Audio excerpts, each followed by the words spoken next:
This is HAPS, which I'm using as a broadcasting thing. It's a platform that allows me to also send this broadcast out to a bunch of other social media platforms that I'm on. But the best way to interact with these broadcasts, if you want to, is to follow the link and join on HAPS and get the experience integrated there. But you can watch on, Facebook and YouTube and things like that. Twitter, I suspect it's going out too as well. And I'm down here at Perivale Wood in northwest London, just a little nature reserve, bit of ancient woodland and a few other habitats that is managed for nature by the Selborne Society. And I'm doing this broadcast for an event called Moth Night. Moth Night is an event run every year here in the United Kingdom. Now 2 or 3 nights actually. It's rather confusingly named really. There's another 2 or 3 nights. It varies a bit throughout the year, although it's usually in the summer months when there's more moths about. And it tends to have a theme, something you're meant to look at. So we're sort of looking, today's theme is wetland and reed bed moths, which isn't a habitat we've particularly got a lot of on this site. It's not a particularly wetland dominated site, it's predominantly woodland and grassland, but we've got a couple of ponds and some reed beds, so I've got some traps in there. And what I'm going to do is I'll quickly walk around and show you some of the traps, see if anything's arrived yet, although it's just getting dark, so there won't be a lot of time for things to arrive. But that's the way it. And I'll explain the traps as we go, so I'll turn the camera around and we'll start to walk up now. Oops. There seems to be a problem. Okay, there we go. So we're just walking here at the Bluebell Centre, which is our visitor centre here at Perivale Wood. And we look for moths. You can see the blue light ahead, that's one of the moth traps. We'll go up to that in just a minute. But since I'm down here, and down here at night, as well as moths, I also have a look for other organisms. You can probably hear quite a lot of gulls flying over actually. Probably herring gull, although I'm not really good enough at you might be able to make them out flying through the sky there. Probably herring gull. I'm not that good at identifying the separate calls of gulls.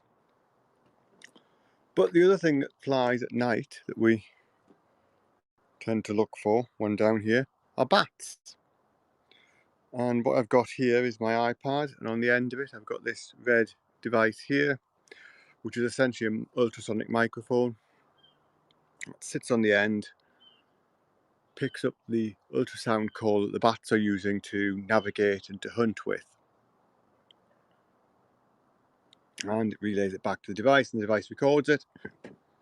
And that way we can see if there are any bats, or hear if there are any bats around. I've had this running for a little while. I'm not at the moment seeing any sign of bats coming through on it, but because it's an electronic recording device, of course one of the things you can do is you can stop it and you can have a look at the recordings you've got, and that's here. It might even focus if I try hard enough.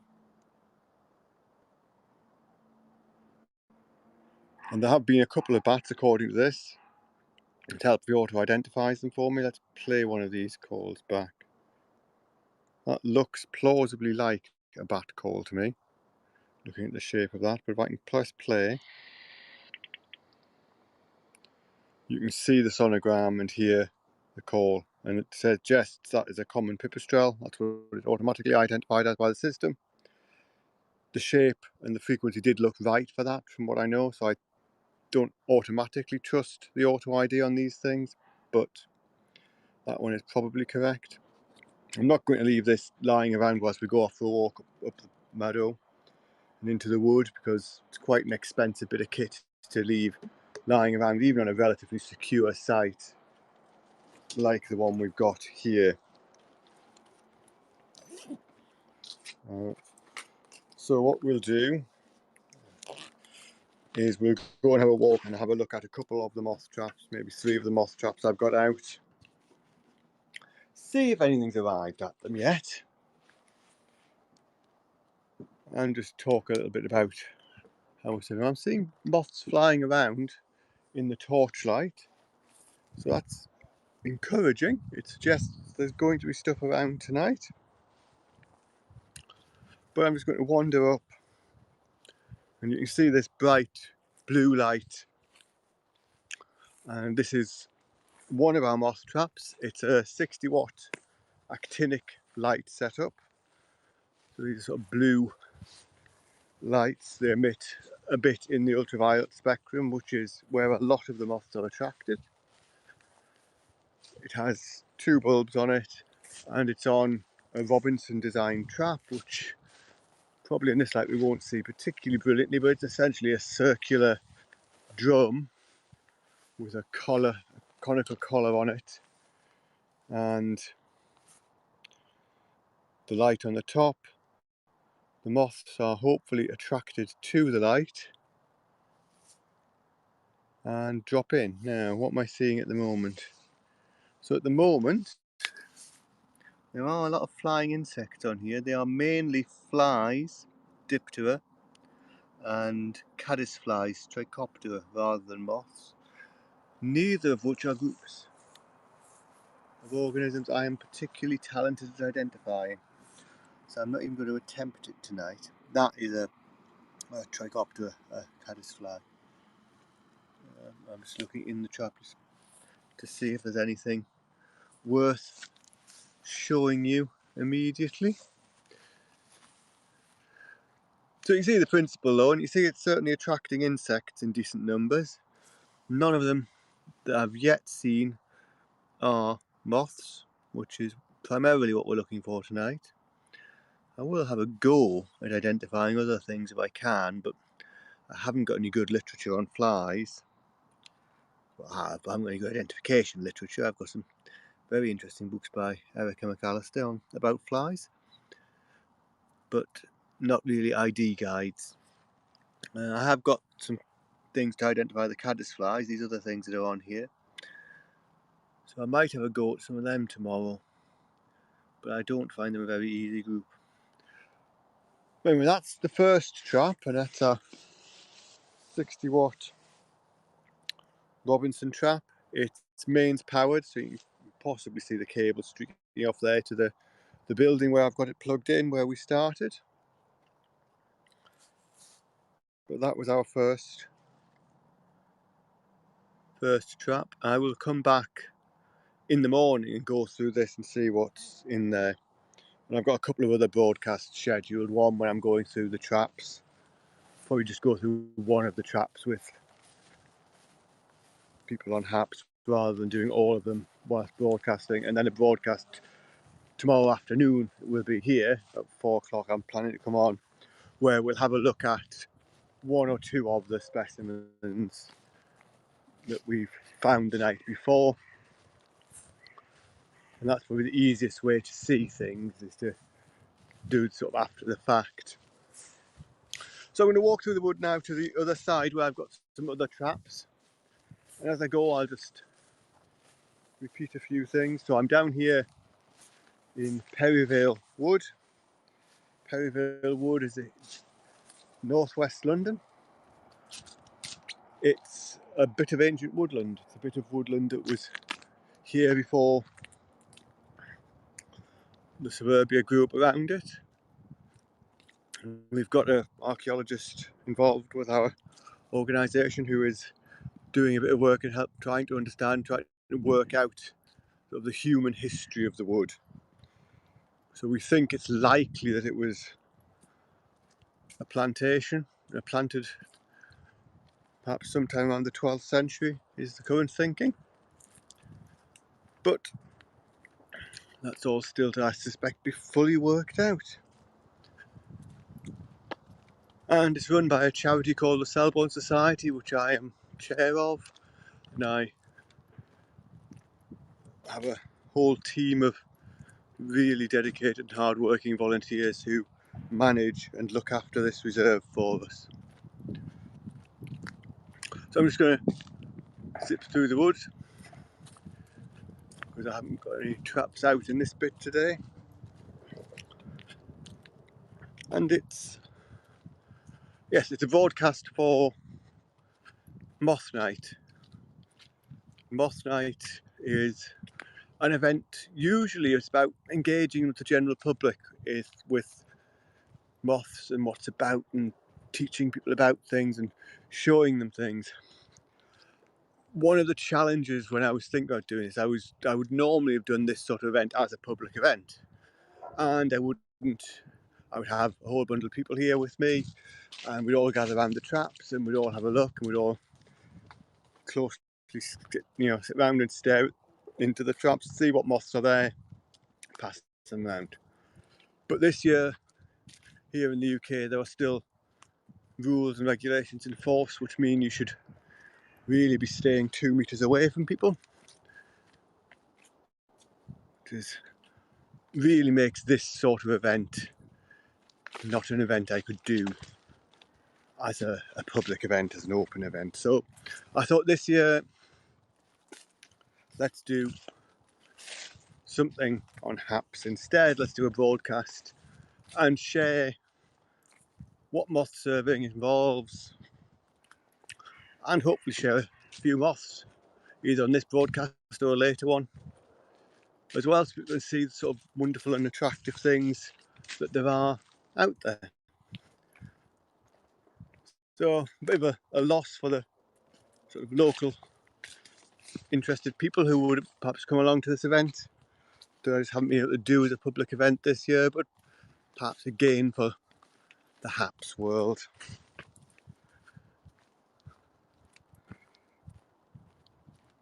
So I appreciate this is probably quite a boring broadcast, this bit, because it's basically a light flapping about in front of a screen as we go through the woods.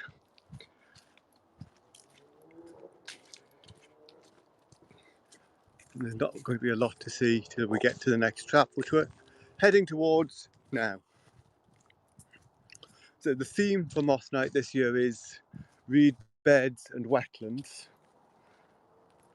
And this being ancient woodland and meadowland, it's not really got a lot of that habitat, but there is a pond which we had dug quite a few years ago now, which has got a fairly substantial reed bed around it now. And that's where I've got the next couple of traps that we're going to have a look at. So I have at least managed to find some parts of the site that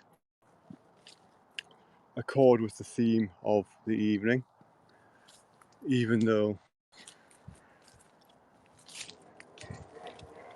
maybe I think I've got a problem here.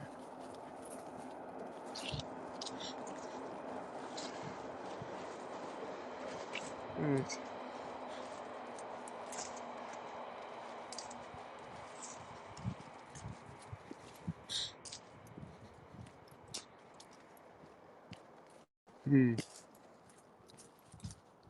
Yes, there should be a trap on there. That's a problem. I think I know what's happened here.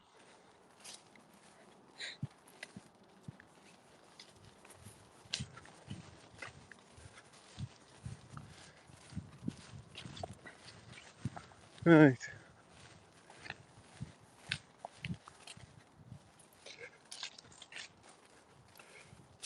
So something's gone wrong with this trap. It's not lit up, as you can see. I suspect I know what that is. I think I forgot one of the switches when I put the generator on, and that will have meant that it's cut itself out. So let me fire this up again.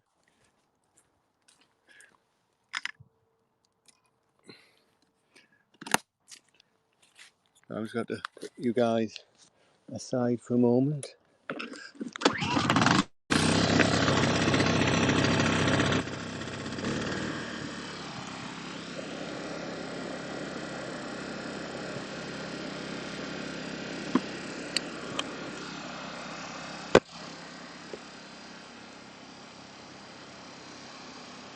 Right.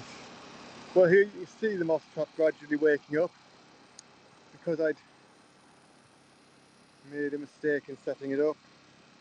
It won't have caught anything, but it does mean you can perhaps see what's going on a little bit better. So it's a similar design to the one we were looking at before, but this is a much brighter bulb, the mercury vapor bulb, so it'll get very bright as it gradually warms up.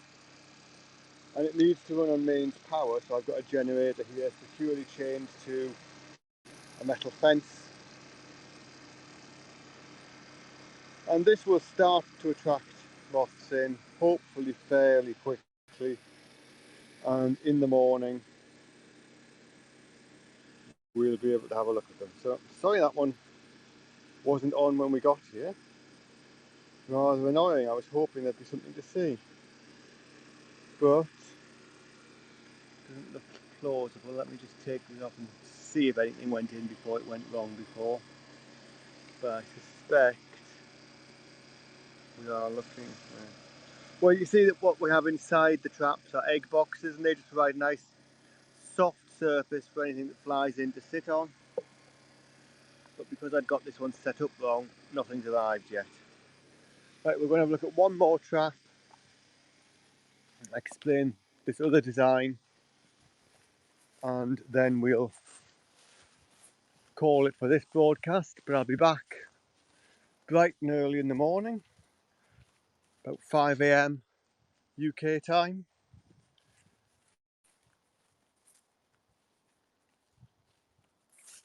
And we'll see what moths we get in some of these traps, have a look at them, have a look at how I go through them in the morning, and try to identify a few things. So anybody who's up at that time, if they're in the UK, or for whom it's a more or less civilised time of the day, if you're elsewhere in the world, do feel free to join me at 5 AM and we'll have a look at the results of these traps that we've been setting up. But I'll just show you one more trap. And there is a moth flying here. If this settles, we might be able to see something.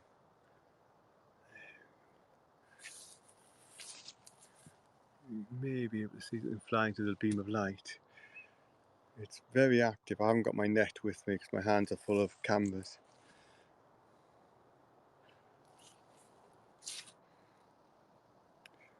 But there are definitely things flying, which is a good start and a good sign, because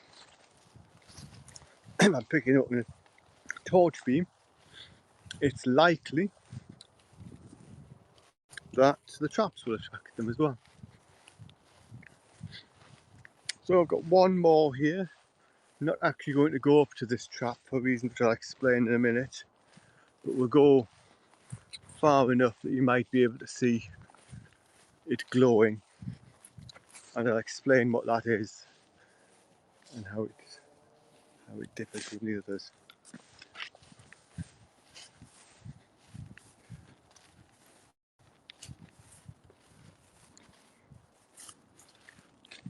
So maybe you can see up ahead here a somewhat duller purple glow. We center it and zoom in.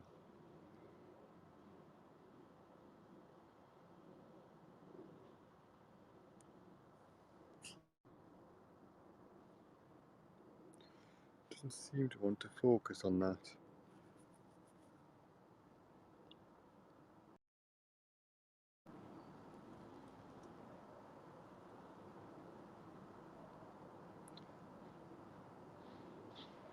We're getting there.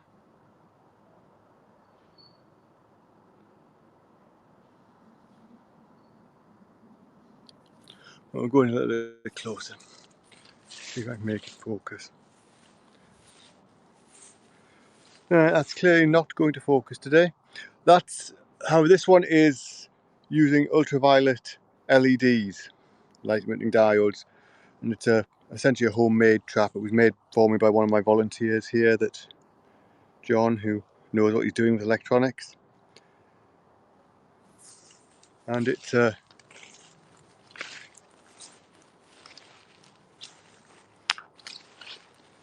That's closer to focus. Very similar design, essentially a box with the light on top and these LEDs. The advantage of this is it's very low powered, it's battery powered, so it's very portable. I can transport this around with me a lot.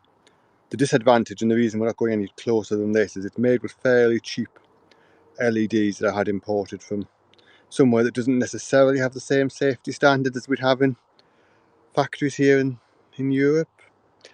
So although it's got all the certificates saying it doesn't emit the sort of UV frequencies that are a problem for the eyes, do I necessarily trust that? Maybe not. So I tend not to go up to this one when it's switched on, just in case there's a problem. There almost certainly isn't. But that's the final trap, and we'll have a look at that in the morning. It's much lower powered, it'll catch much less than the others, but it's essentially easy to transport and pretty cheap to make if you know what you're doing, which helpfully John did for me. So that's the last of the traps. We'll stop there on this broadcast, which is really just explaining the survey method and what we do. And 5 o'clock tomorrow morning, we'll be going through these traps and seeing what there is to see. And then 4 o'clock tomorrow afternoon, I'll do another broadcast where we have a look at some of the moths in a more contained environment.